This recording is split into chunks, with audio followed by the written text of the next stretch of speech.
Des fouilles archéologiques se poursuivent dans la ville de Kingston, dans l'État de New York.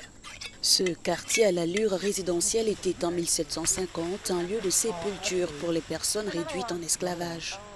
En 3 ans de recherche, les restes de 27 personnes ont été découverts, en majorité ceux d'Afro-Américains enterrés ici jusqu'à la fin du 19e siècle. Ce cimetière avait complètement disparu. Tyrone Wilson tente de lui redonner vie. L'endroit où nous nous trouvons aujourd'hui a été choisi par les propriétaires d'esclaves au cours des années 1700.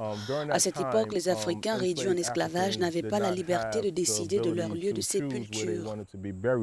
La maison construite à l'emplacement du cimetière est aujourd'hui un musée où des fonds sont collectés pour transformer cet endroit en un lieu de recueillement.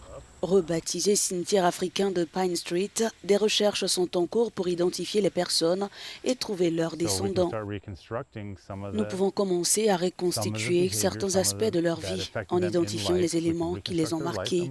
Nous pouvons retracer non seulement leur existence, mais aussi une partie de leur décès, car nous connaissons le contexte et les événements qui ont eu lieu. Nous savons que la maison a été vendue à Nisiri, puis transformée en propriété résidentielle avant d'être négligée et oubliée. Cela illustre également une partie de l'expérience afro-américaine. L'acquisition de l'ONG Harambee Kingston s'étend sur la moitié du cimetière. Les restes exhumés ici sont conservés dans le lieu. Ces 3 dernières années, des étudiants de l'Université de New York ont participé aux fouilles. Pour leur participation à ces recherches, ils reçoivent des crédits. C'est le cas de Maddy Thomas, étudiante en anthropologie. Je n'aime pas quand les gens se sentent ignorés ou oubliés. C'est pourtant ce qui s'est passé ici. Et il est donc essentiel que nous corrigions cela. Le nombre précis de personnes enterrées dans ce cimetière n'est pas encore connu. Pour Tyrone Wilson, il pourrait y avoir un nombre plus élevé que les 27 découverts ici.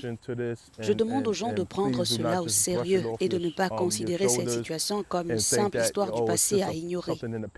L'ONG tente de rassembler $1 million pour transformer cette arrière-cour en un lieu de recueillement reflétant l'héritage africain des personnes qui y sont enterrées.